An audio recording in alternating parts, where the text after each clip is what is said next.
Peace family, we live here at a, what is this? This is a breaker, brother Steve? Electrical panel. Panel. Yeah, we're going to be turning on some breakers. We added some plugs, so we're going to turn on some breakers. Let's get it in. All right.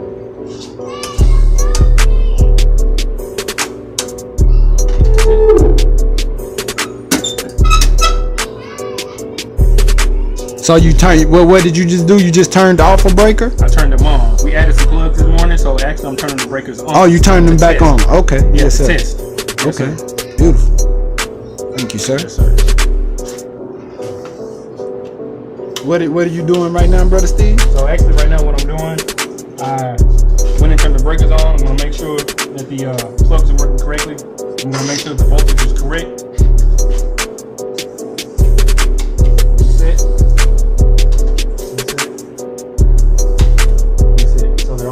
Right now, let's plug them up and see.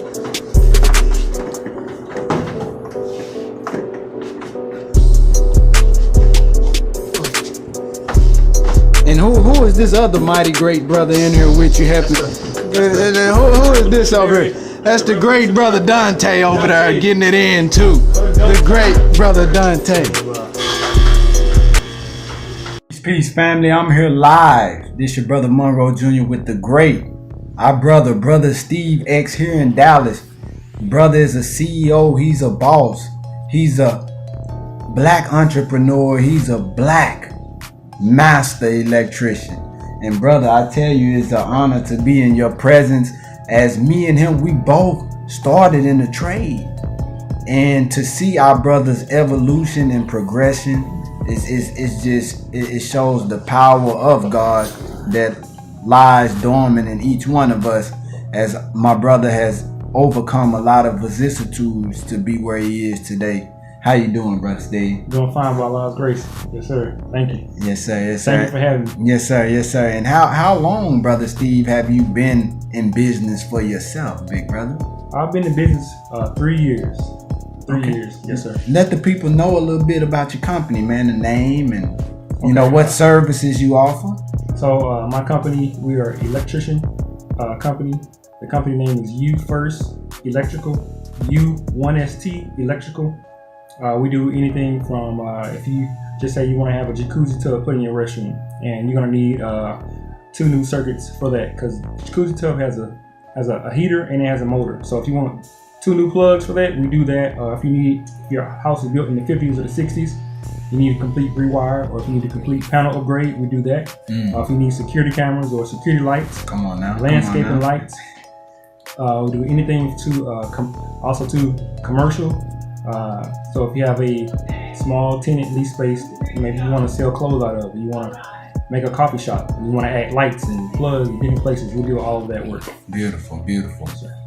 So as you can see, just about anything electrical that you need. As our brother Nuri say, shop with your brother before you shop with another, and give our brother a call so that he can provide you with that quality work. Because I know he gets it in. I've had the honor of viewing our brother's work. So, man. So, brother Steve. Yes, sir. I've watched you progress from an apprentice to a journeyman. He overcame becoming a journeyman and he became a master electrician. There are only a few electricians that even aspire or attain to those heights, brother. What fueled you to be where you are today? That's a good question. That's a good question. What fueled me? My father and my mom, they both had their own businesses, and I worked with them both in their own businesses. My mom, her business, it was more of an inside. My father, he was more of a labor type work. Yes, sir. And so I did both of those, and but just within seeing that, I was able to buy a lot of my own clothes. I was able to buy my own shoes. My first bicycle, I bought it, when I was a teenager. I bought it with my hard-earned money, so just those things, it gave me an appreciation for being able to buy stuff and not having to ask my parents for things. Come on now. So when I got older, my mom was already thinking on what type of business that I want to do.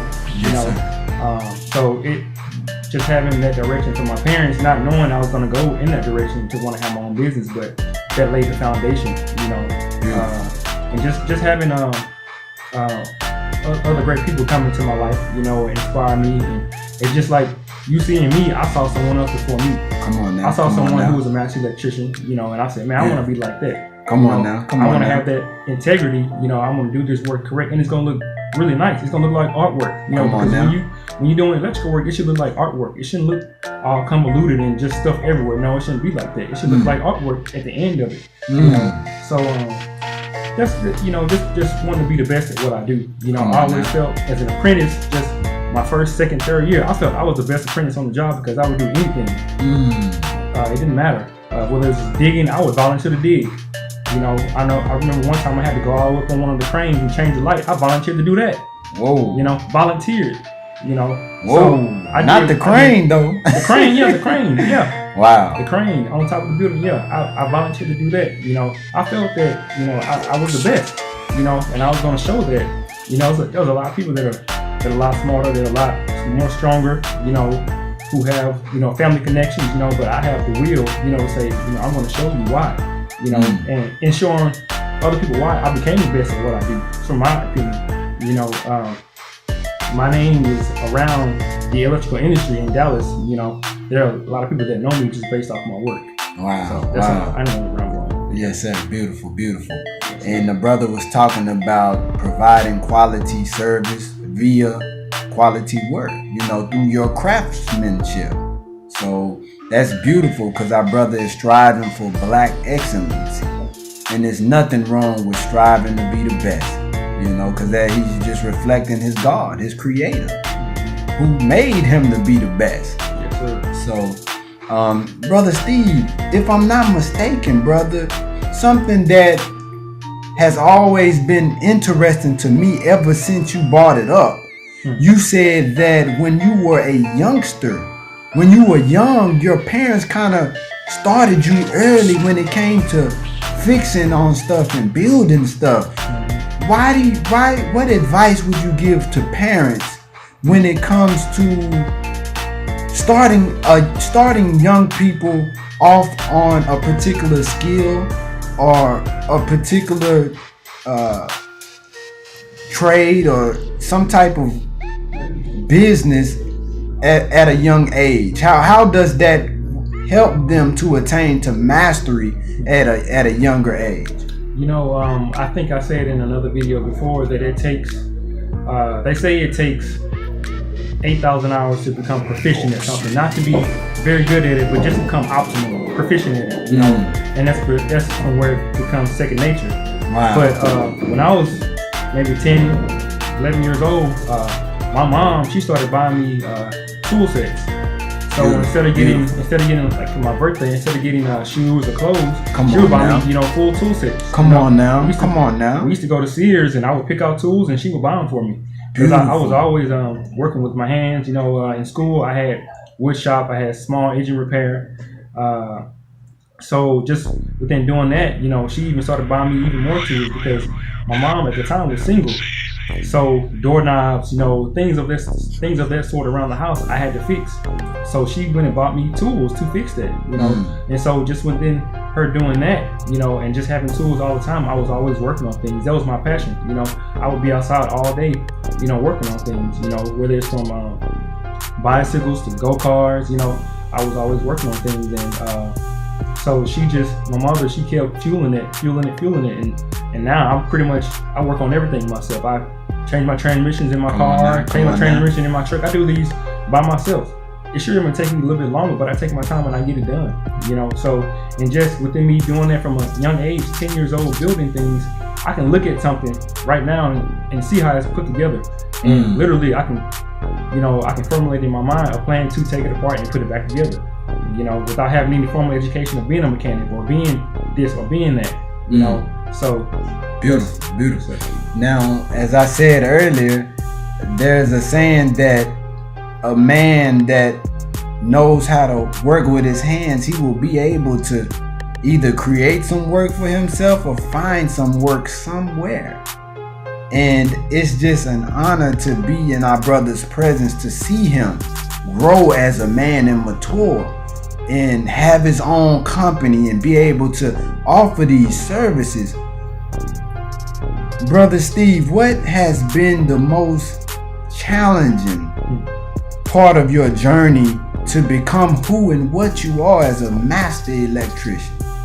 The most important aspect of it was not learning the trade, but it was learning myself. Ooh. Because anybody can do the physical labor. Anybody can pick up a broom and push it. Wow. Anybody can get a screwdriver and turn it. It doesn't take too much brains to do that. But when it comes to toughing it out, come on, brother, sticking it out. Come on, rain, now. sleet, snow, summer, 100 degrees. You know, that takes a little bit more willpower. That's right. That's right. It takes you have to dig deep to withstand though, and also too, being an 18, 19-year-old on a construction site, you know, it's like a pack of wolves. You know, wow. And they see me as flesh. Ooh. You know, so you have to be able to withstand. So it's really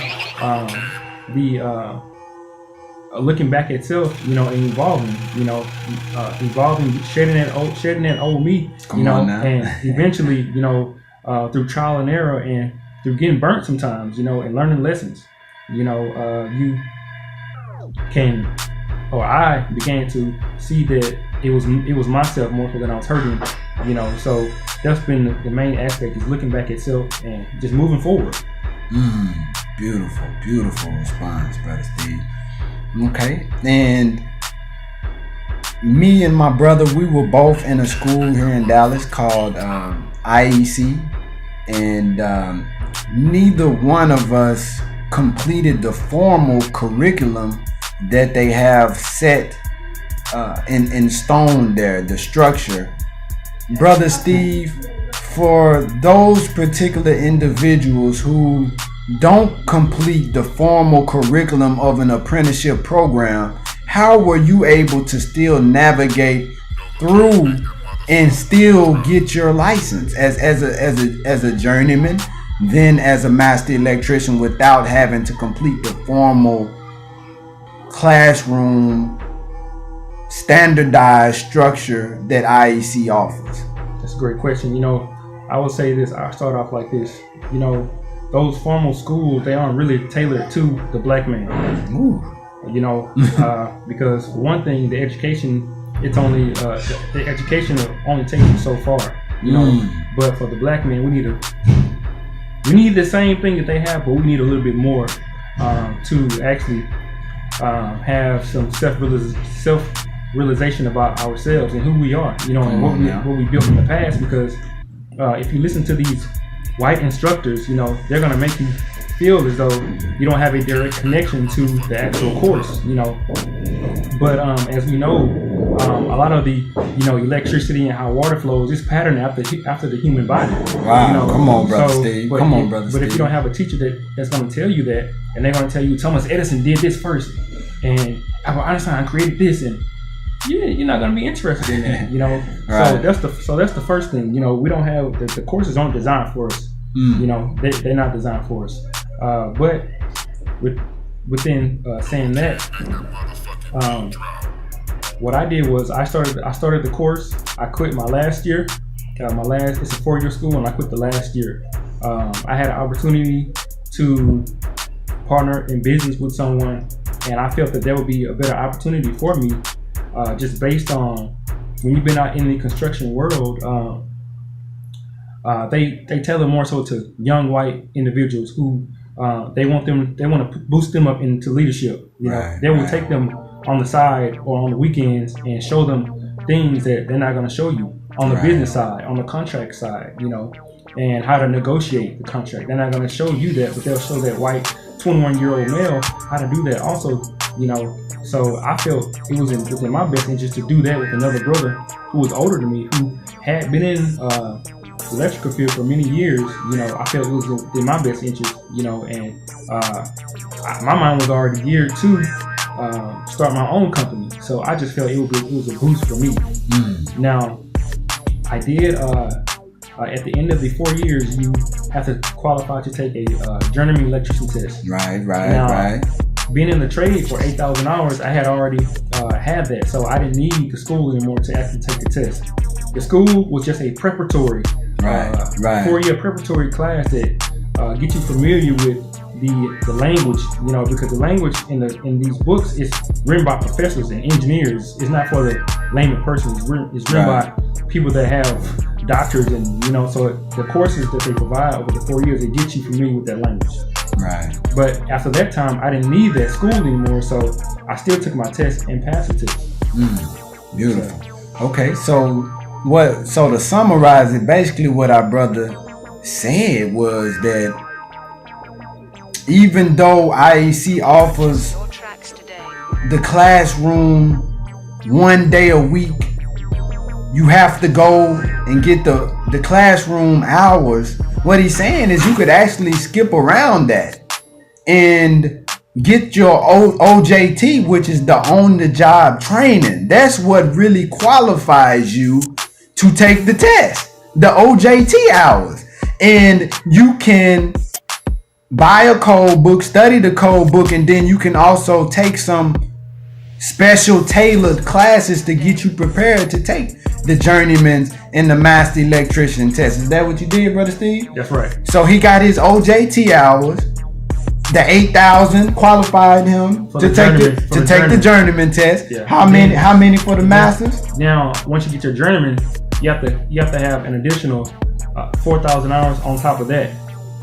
That's 2 extra years of having your journeyman's working with that, and then you can qualify to take the master test. Beautiful. So let me just say this: for all of those tradesmen out there, we know the grind. We know that it's hard. We have to work 2, 3, 4, 5 times harder as black men on these jobs to prove ourselves. Brother Steve, what advice would you give to the young tradesman out there? He's in his first year. He's having it hard.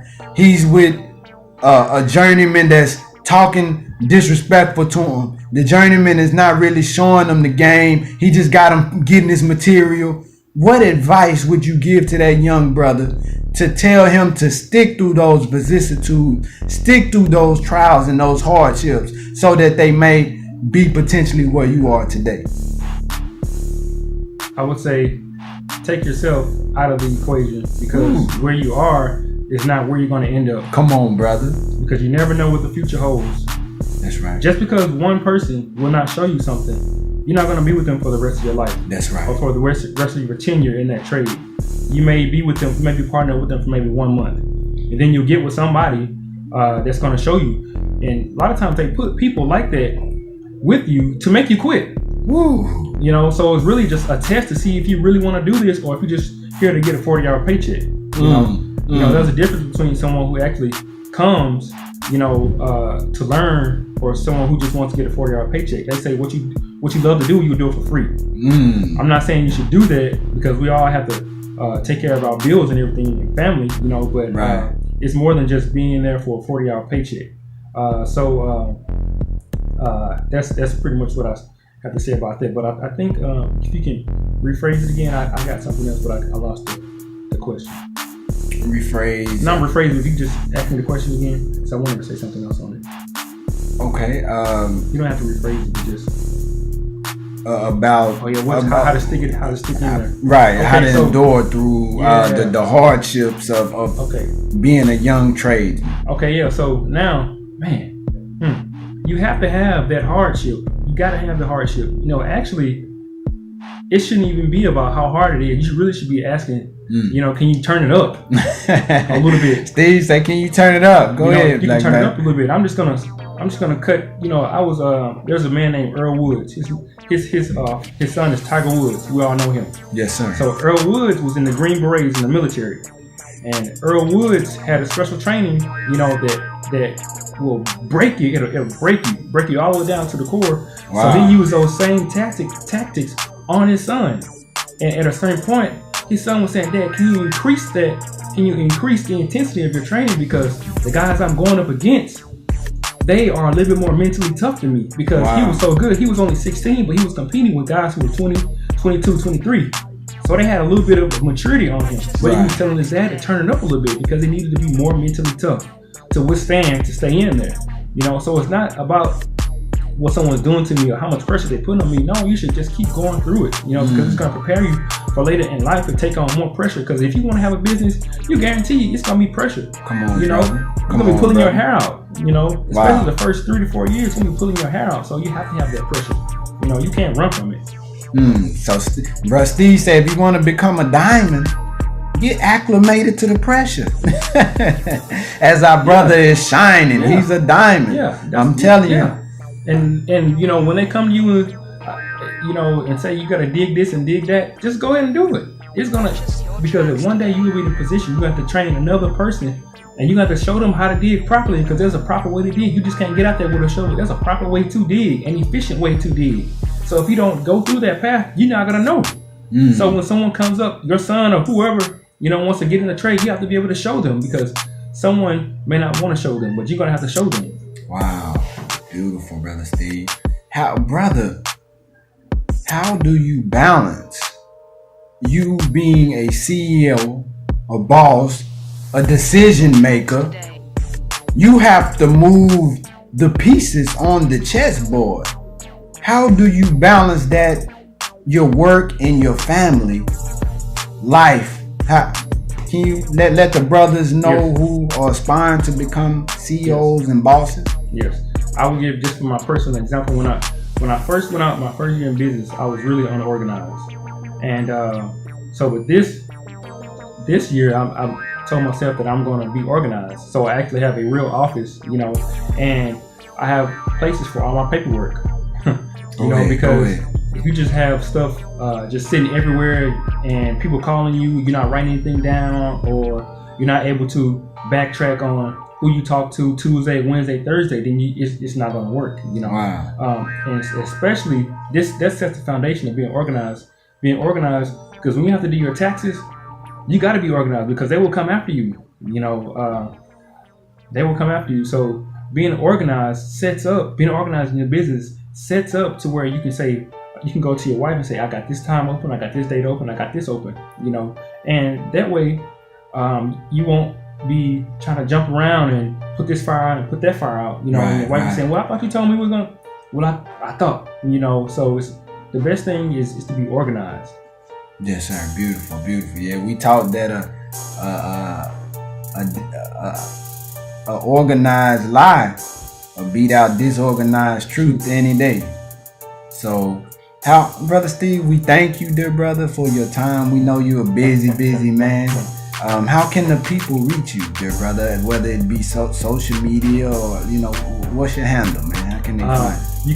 You can email me with just the letter U, the number 1, STU first electrical @gmail.com. And also too, you can reach me on my YouTube page. It's at Live, Build, Repeat. That's my YouTube channel. So if you want to reach me there at Live, Build, Repeat, you can reach me there too. Beautiful. Thank you so much, Brother Steve. And may Allah continue to bless you and your family, Chief. Yes, sir. It was an honor and pleasure. Thank you so much. Yes, sir. Assalamu alaikum. Wa alaikum salam.